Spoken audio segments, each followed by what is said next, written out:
Bonsoir. Dans le cadre de cette dernière émission d'Après 75 ans, je fais ma place, la Chambre de commerce et d'industrie de Rouyn-Noranda ainsi que TVC9 vous présentent deux femmes qui ont un parcours intrapreneurial très valorisant. Tout d'abord, Mme Martine Dion de la ressourcerie Bernard Hamel, suivie de Huguette Lemay, nouvelle directrice générale à la ville de Rouyn-Noranda. Bonne écoute. Alors maintenant, nous sommes avec Martine Dion de la ressourcerie Bernard Hamel. Bonjour Martine. Bonjour. Martine, qui est un excellent exemple d'intrapreneurship ici à Rouyn-Noranda de par son rôle au centre de la ressourcerie. Qu'est-ce qui a fait que tu t'es lancé dans cette aventure-là? Bien là, il y a beaucoup de hasard dans toute cette aventure-là parce que le départ est vraiment, c'est la Banque alimentaire qui, en 96, bien, 1er décembre 97, quand on a ouvert la Banque alimentaire, là aussi c'est un hasard. Parce que moi, par mon parcours, j'ai travaillé pendant plusieurs années au cabaret de la dernière chance. Donc, tout ça, toute cette expérience-là a fait que, à un moment donné, bon, il y a eu la Corporation des fêtes pour tout le monde aussi, qui a eu besoin de quelqu'un pour la fête d'hiver, le Tour de l'Abitibi. Puis là, bon, je me suis impliquée dans ça. J'étais salariée. Puis, après ça, bon, Ville et Village en santé est mandaté par la Ville pour faire un portrait de la situation de la pauvreté à Rouyn-Noranda et des services, surtout d'aide alimentaire. C'était focusé là-dessus. Au fil des rencontres, bon, le groupe qui était là décide de prendre un modèle de banque alimentaire. Et à partir de là, quand ça fait consensus, pas mal avec tout le monde, tous les partenaires, puis tous les personnes concernées, les organismes, à ce moment-là, ils décident d'ouvrir un poste. C'est sûr et certain que je connaissais pas du tout le milieu de l'aide alimentaire. Je ne sais même pas comment j'ai fait pour performer en entrevue parce que je connaissais rien de ça, c'est sûr. J'avais pas eu... Puis ça, c'est tout le monde. Les personnes qui n'ont pas vécu en situation de pauvreté, qui n'ont pas dû se rendre à des dépannages alimentaires, on ne sait pas c'est quoi. Non. C'est clair. Moi, à mes débuts, il y avait 0 employé. J'étais la seule employée. Il y avait 0 argent, il y avait 0 bâtisse, 0 camion, 0 bouffe. Il y avait Tout était à rien. faire. Tout était à faire. Donc, j'ai travaillé pendant plusieurs mois. J'avais un petit bureau à l'hôtel de ville, ce qui a été un plus parce que j'ai appris à connaître tout le monde, donc à m'ouvrir un petit peu les portes que j'avais à ouvrir là. Alors, le 1er décembre 1997, on a ouvert les portes de la Banque alimentaire. On était 3 personnes, je pense, pour recevoir. Puis ADL qui était là, ADL qui était notre partenaire majeur dans l'aide alimentaire. C'est clair qu'eux, en tout cas, ils nous ont gâtés, là, trop gâtés. On ne savait plus quoi faire avec toute la nourriture qui rentrait. Puis, bon, c'est une gestion que là aussi, je ne connaissais pas du tout parce que c'est du périssable. Oui. Donc, il faut s'en occuper, il faut le mettre en quelque part. Il a fallu se servir de nos camions comme réfrigérateur. Il a fallu se servir dehors, même avec des bâches, en disant, bon, en souhaitant que personne ne vienne ramasser la nourriture qui était là quand c'était sécuritaire. Puis, bon, tu sais, avec les températures, tout ça. Fait que ça a été un moment assez difficile parce que on n'avait pas d'argent, puis on savait pas trop dans quoi on s'enlignait, puis on savait pas trop comment traiter ces tonnes de nourriture-là qui nous rentraient à tous les jours, qu'il fallait distribuer. On avait un vieux camion. Centraide nous avait aidé beaucoup au départ aussi. Alors là, ce qu'on a fait beaucoup dans les premiers temps, ça a été de s'outiller, de donner des outils, parce que là aussi, quand on part de zéro, c'est pas comme quand on intègre une organisation qui est déjà en marche. Il y a déjà des processus en place. Il n'y avait rien. Il n'y avait aucune donnée, il n'y avait aucun système de montée. Donc, il a fallu très rapidement se doter d'un système, bon, un peu broche à foin, mais quand même qui faisait en sorte, je disais, bon, ben l'important, c'est que les données soient là. Il y a des gens qui sont venus nous aider aussi, tu sais, qu'à un moment donné, à force d'aller d'un bord puis de l'autre, puis de dire au secours, bien, il y a des gens qui ont entendu puis qui sont venus nous aider. Une des premières personnes bien, une entreprise d'ici, c'est Jean Dion, qui est arrivé à un moment donné, qui a dit « ça n'a pas de bon sens ce que vous faites, là ». Il dit « êtes-vous conscient que ça n'a pas de bon sens, qu'est-ce que vous faites? Le nombre de tonnes que vous traitez avec le peu d'équipement que vous avez, tu sais. » Donc, il est venu nous appuyer en nous prêtant des camions, de temps en temps des camions réfrigérés pour qu'on puisse mettre la nourriture puis pas la perdre. Puis, parce que c'était un souci constant de ne pas perdre parce que il y avait tellement de monde qui dépendaient de nous autres, qu'on se disait, il ne faut pas gaspiller la nourriture en plus. Là, non, c'est sûr. Ça n'avait comme pas de bon sens. Comment qu'on fait pour négocier avec tout ça? Parce qu'en même temps, en plus d'apprivoiser tout ça, là, tu as vu c'était quoi les gens dans la pauvreté? T'en as parlé tantôt. Ouais. On ne sait pas tant qu'on ne l'a pas vécu. Ça a été la chose que je ne m'attendais pas.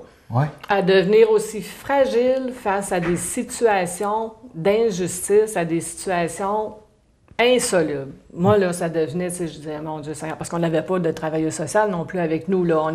J'avais une adjointe administrative, un chauffeur, puis une personne qui était là pour assurer là, le tri, etc., avec des bénévoles, des travaux compensatoires, en tout cas, tout ce qu'on pouvait trouver de main-d'œuvre, des familles même qui venaient des fois nous aider. Mais ça a été un choc, cette affaire-là, puis ça l'est encore. Je suis encore choquée de ça parce que ça n'a pas changé. C'est encore pareil. Les personnes vivent avec des préjugés incroyables. C'est facile de juger. C'est facile de dire, ils ont juste allé travailler, ce qu'on entend souvent. Parce que les personnes, ça paraît pas. Tu mettrais en ligne 20 personnes, puis dis-moi laquelle qui est pauvre là-dedans, tu ne saurais peut-être pas. Il ne fallait pas traiter tout le monde de la même façon. Puis il y a vraiment beaucoup de malheur dans ça. Il y a vraiment beaucoup d'injustice. Puis ça, l'injustice, ça m'a comme choquée, cette affaire-là. Fait que j'étais fâchée.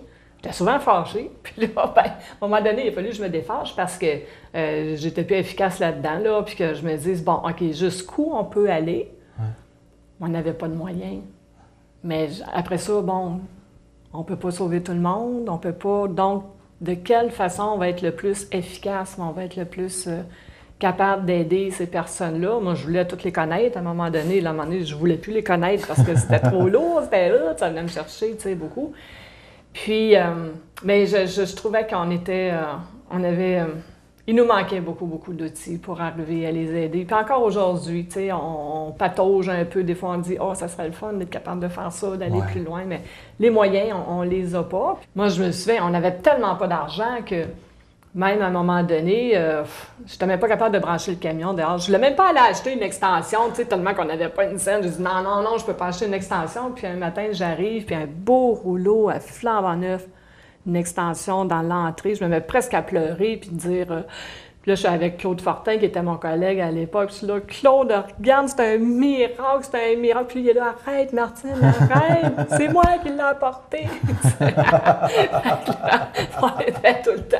Moi, je pensais tout le temps qu'il nous arrivait des petits miracles, tous les jours. Mais effectivement, souvent, c'est arrivé que, par hasard, on a besoin de quelque chose, puis tout d'un coup, pouf, le lendemain, il est là. Mais cette fois-là, ça n'était pas un, mais bon. Il y en a eu certains. Comment qu'on fait dans des projets comme ça pour travailler en équipe? Parce que vous avez votre vision des choses et c'est sûr que nécessairement, ça pouvait faire des chocs avec des administrateurs ou des employés. Comment qu'on fait pour s'en sortir sans que ça vire en guerre? Bien, ça a été... j'ai été chanceuse quand même parce que j'étais bien entourée. J'avais un conseil d'administration qui était assez fort. Particulièrement des gens qui avaient travaillé à Noranda, qui avaient travaillé sur justement de la gestion de projet, qui ont été présents pendant des longues périodes au conseil d'administration, puis qui étaient capables d'analyser, de dire, voici, c'est possible ou ça ne l'est pas, puis pour que ça se fasse, il faut que ça se fasse de telle façon. Moi, je suis une personne persévérante, puis je suis une personne, je pense que je suis capable de convaincre bien du monde de bien des affaires. Des fois, ça prend du temps, mais je me suis aperçue au fil du temps que c'est pas grave si c'est long.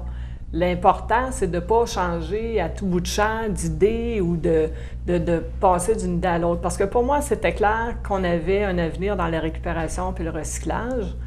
Puis c'était clair que c'était pour la Banque alimentaire, puis qu'il fallait qu'elle reste là. Parce qu'on a vécu des doutes aussi. Comme conseil d'administration, on a défait notre modèle, on l'a refait. À un moment donné, est-ce que la mission c'est encore ça? C'est quoi notre vision? Tu sais, on était beaucoup dans le « Oups, parce que ça grossit. Puis là, on est encore correct là, dans ce qu'on fait. Ça a eu un effet mobilisateur dans toute la communauté aussi. Tu as parlé des tonnes de linge que vous avez eues, mais vous avez réussi à vraiment vous implanter solidement ici puis avoir une excellente réputation à travers tout ça. Oui, je pense qu'on a toujours eu la préoccupation d'être très transparent. On a toujours travaillé dans la transparence, puis c'était une préoccupation du conseil d'administration aussi. Fait que on voulait vraiment que toute personne qui veut savoir comment on fonctionne, comment ça se passe à l'interne, c'est ça. C'était la transparence, puis je pense que ça a joué en notre faveur parce que justement, la communauté s'est reconnue dans ça. Parce qu'avec le temps, toi, tu as vraiment tout vu des débuts, tu as tout développé. De quoi es-tu le plus fier? Bien, le plus fier, je pense que c'est d'être rendu où on est rendu aujourd'hui. Puis d'être allé chercher justement des personnes qui vont être un gros plus pour l'organisation. Puis moi, je vise, c'est sûr, je travaille pour la pérennité de l'organisation parce que je voudrais pas qu'après que Martine Dion est partie à la retraite, parce qu'un jour ça va arriver, c'est sûr que ça n'arrivera pas, il n'y a personne d'indispensable. Mais je vais tout faire pour mettre tous les mécanismes en place pour que ça aille bien. Pour que la transition se passe le mieux possible, pour que le conseil d'administration soit bien outillé, que les employés aient tout ce qu'il faut. Fait que c'est là-dessus que je travaille beaucoup, moi. Je veux faire en sorte que tout soit un peu parfait. Oui. Bon, c'est pas... Des fois, là, ça nous met des bâtons dans les roues, ça, mais je veux vraiment qu'on arrête d'être dans des situations inconfortables pour arriver à travailler plus à notre développement. Parce que c'est là qu'on se met à avancer quand, on a réglé les problèmes de base, là, on en a réglé beaucoup, il en reste beaucoup, mais au moins maintenant, on est mieux outillés, on a plus d'expertise, on est plus capable de trouver des solutions à nos problèmes. Ça, depuis les débuts, ça va faire bientôt 20 ans que vous existez. Je parle de la ressourcerie, bien entendu. Les besoins des gens, est-ce que c'est moins grand? Est-ce que c'est plus grand? Est-ce que c'est resté stable? C'est quoi ton œil sur le terrain là-dessus, là? Bien, en ce qui concerne les personnes en situation de pauvreté, c'est sûr que moi, je pense pas que ça a changé. Les familles, oui, il y a eu des programmes qui sont venus en aide aux familles, puis ça a fait une différence. Les personnes les plus vulnérables, bien, naturellement, c'est les personnes seules. Les personnes qui sont malades, qui, elles... puis aussi, bien, se sortir d'un peu de l'enfer de l'aide sociale, parce que moi, j'ai toujours dénoncé le fait que les personnes n'arrivent pas à aller gagner de l'argent sans qu'on touche au chèque, jusqu'à temps qu'ils aient atteint un certain niveau. Parce que là, on leur enlève...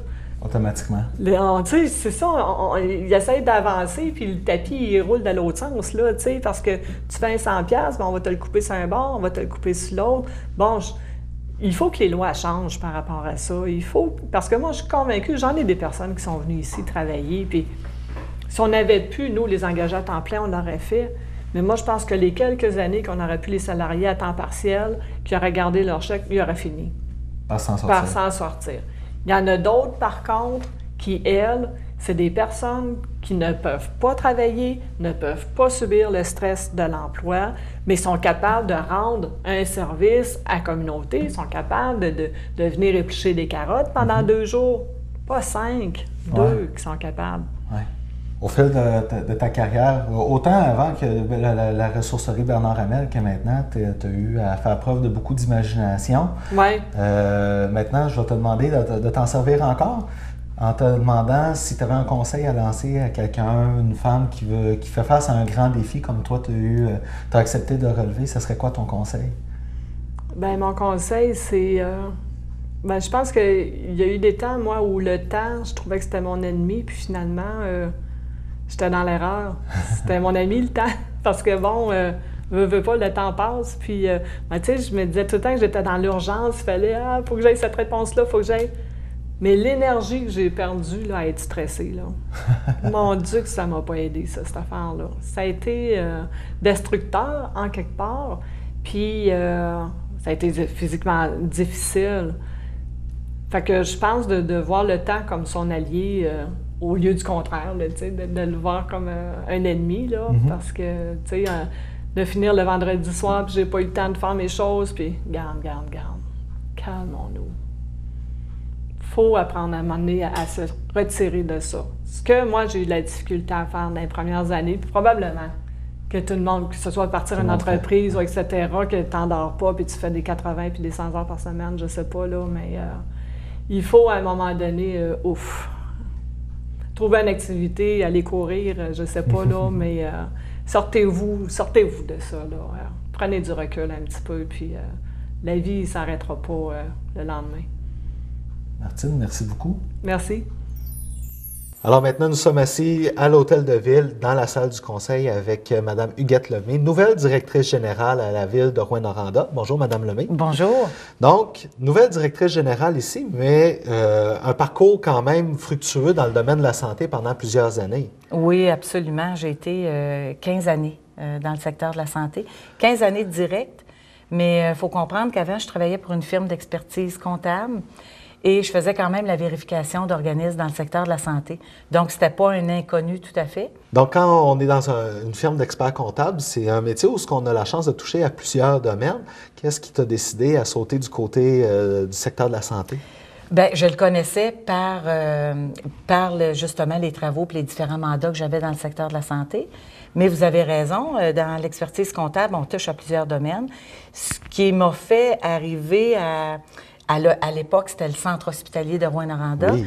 C'est que c'était un mandat. C'était un mandat qu'avait eu la firme, parce qu'il faut comprendre que ça faisait quelques mois qu'il n'y avait pas de direction des finances, ni des services techniques, ni des ressources informationnelles. Donc, le ministère avait engagé quelqu'un pour venir diriger le centre hospitalier à l'époque. Et cette personne-là a fureté un petit peu du côté des bureaux d'expertise comptable pour voir s'il y avait quelqu'un sous mandat qui pouvait aller assurer l'intérim. Alors, à notre cabinet, bien, c'est moi qui a été faire l'intérim, en mandat particulier.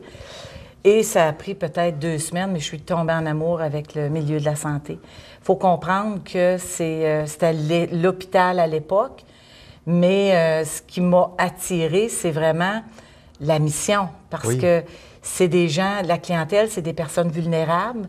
Et même si j'étais dans un service indirect aux patients, je travaillais quand même dans le but d'une mission qui était noble pour moi.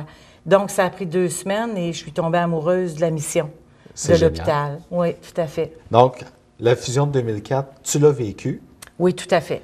Comment ça s'est passé, cette époque-là? Parce que c'était pas facile. Non, c'était pas facile. Ce qui est le plus difficile dans une fusion, c'est tout le volet administratif qu'il faut couvrir. Parce que on prend une certaine... Puis c'est loin de la mission, hein? Si je prends l'hôpital à l'époque et Maison Pie-XII et le CLSC, chacun était arrimé dans leur mission propre. Et là, on entre dans... Quand il y a une fusion, bien, on entre plusieurs mois dans de l'administratif. Donc, fusionner les politiques, fusionner les procédures, s'occuper d'un logo. Donc, il y a beaucoup de volets administratifs qui nous fait perdre un petit peu le volet noble de ce qu'on fait. Mais par contre, à ce moment-là, qu'est-ce qui aide, c'est vraiment les équipes. Quand tu travailles en équipe et que tu te donnes une vision quand même et un sens commun, ça aide beaucoup à passer au travers. Puis, au fil du temps, on s'est aperçu que la fusion était nécessaire. Dans le cas du centre de santé, là, à Rouyn-Noranda, c'était vraiment nécessaire parce qu'on devenait un palier décisionnel.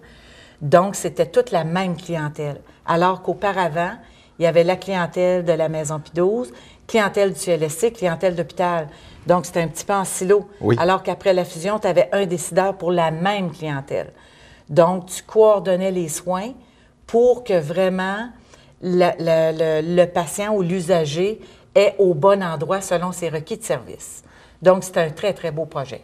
Donc, tu as été carrément partie prenante dans tout ce changement-là, cette mutation-là. Tout à fait. Et ça t'a mené vers la direction générale au C3S. Oui, exactement. Ce qui est arrivé, c'est qu'il y avait eu 2 concours infructueux. Et nous, les femmes, on est reconnues pour ne pas aller de l'avant dans des postes de haute sphère. Et moi, je ne faisais pas partie des exceptions. Donc, il y a beaucoup de personnes qui m'ont influencée, qui ont dit « Tu serais capable, tu serais bonne, tu as les atouts, tu as les compétences. » Et à l'époque, le conseil d'administration de l'époque avait vécu plusieurs concours à la direction générale infructueux. Donc, ils ont fait un plan de relève, assisté d'un coaching particulier. Et on devait postuler pour adhérer au plan de relève. Alors, j'ai réussi cette étape-là. Donc, le concours public s'est ouvert et j'ai postulé et j'ai été choisie pour être à la direction générale du centre de santé. Comment tu t'es sentie quand tu as su que tu étais officiellement la personne désignée pour ce poste-là? Très heureuse. Oui. Très heureuse parce que attachée à ma ville, attachée à mon centre de santé, ou si je dis à mon, je suis encore très possessive. Donc, très attachée à la mission. Très, très heureuse de représenter ces gens-là à la tête de l'organisation, tout à fait. Comment qu'on apprivoise une tâche de cette ampleur? Puis ça ne me gêne pas de dire de cette ampleur parce qu'à ce moment-là, vous touchez à tout là, dans ce genre de poste-là. Donc, oui, comment qu'on à fait. apprivoise ça? Volet médical, volet professionnel, les ressources humaines. Les ressources humaines, 1200 employés, 87 millions de budget. C'est gros. Comment on l'apprivoise? Moi, je vais vous dire, c'est faux. À mon sens, la principale compétence, c'est l'écoute. Oui. C'est la première. Parce que si tu n'écoutes pas ton environnement, tu n'es pas capable de positionner la culture. Et comment tu peux faire changer une culture si tu ne sais pas d'où tu pars? C'est vrai. Donc, ça m'a pris un bon sens de l'écoute et par la suite, développer une cohésion d'équipe. Parce qu'on peut être à la tête d'une organisation, mais tout seul, on ne peut pas rien réaliser. Ça fait plusieurs fois que je le mentionne, mais c'est important de travailler en équipe, de donner un sens aussi à l'organisation. Parce que les employés terrain, c'est eux qui vont vraiment être près de la clientèle. Donc, si tu n'es pas capable, de par ton équipe de direction, de descendre jusqu'au terrain pour leur donner le sens, ça va être difficile de faire évoluer l'organisation. Y a-t-il des obstacles particuliers que tu te dis, ah ben, je suis contente d'avoir surmonté cet obstacle-là? Des obstacles. Écoutez, j'essaie dans ma gestion, dans mon quotidien aussi, à ne pas voir d'obstacles. OK. Je transforme toujours un défi en opportunité. Donc, je me disais, comme je donne par exemple ce continuum-là, c'est sûr qu'on se trouve seul à la direction générale parce que, veut pas, quand il y a une problématique, si on peut l'appeler comme ça monte à la direction générale. Si tu n'as pas l'humilité de le reconnaître, ça va être difficile. C'est vrai. Et donc, j'ai dû développer rapidement un niveau d'humilité parce qu'on ne possède pas la vérité. Moi, je pense qu'il faut que ce qu'on ait, c'est l'humilité de dire, bon, ben écoutez, ensemble, on est-tu capable de voir des opportunités dans le défi qui se pose? Non, bon, on va aller à l'extérieur. Comment on fait quand on occupe des postes comme ça pour rester à l'affût? Parce que c'est facile de se prendre dans le quotidien, puis de manquer justement les fameuses opportunités. Oui, vous avez raison, parce que ce que vous venez de dire, le quotidien nous rattrape beaucoup. Oui. Et c'est très, très, très, très facile à la direction générale d'être tellement omnibulé par les problématiques qu'on descend terrain, puis on perd la vision globale. Donc, je pense que ce qui est à faire fondamentalement, c'est de maintenir un réseau de contact extérieur, de voir ce qui se passe ailleurs aussi, de s'inspirer de ce qui se fait ailleurs, même si tu ne vis pas la même problématique. Donc, de développer une certaine créativité aussi, de toujours rester à l'affût d'innovation, de sortir du cadre. Et ça, c'est pas facile. C'est un défi en soi parce qu'on est dans des organismes très réglementés. Oui, c'est ça. Avec raison, parce que c'est la sécurité et la santé de la population. Donc, c'est pour ça que c'est très réglementé. C'est correct.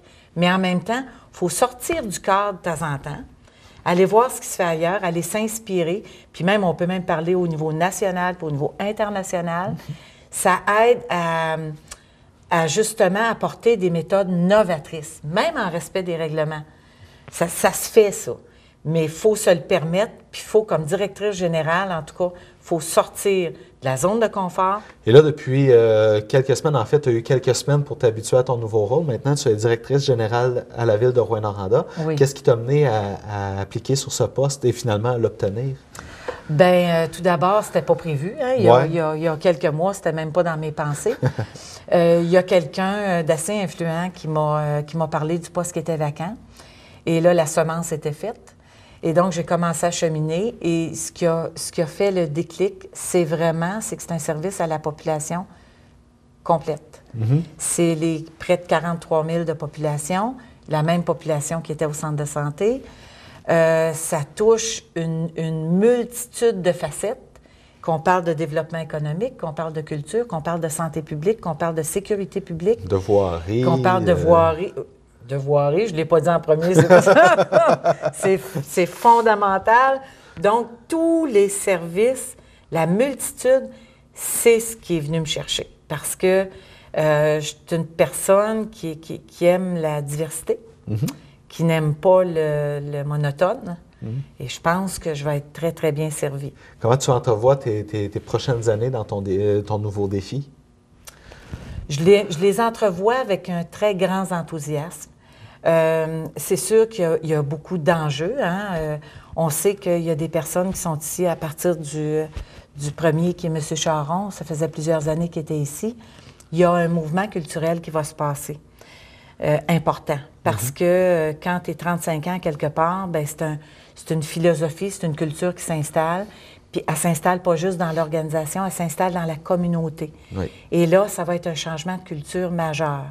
Mais ce qu'il va falloir que je travaille, c'est ma patience. Parce que pour faire changer une culture, il faut savoir d'où on part. Et je la connais comme citoyenne, parce que j'ai toujours vécu à Rouyn-Noranda. Donc, c'est ma ville.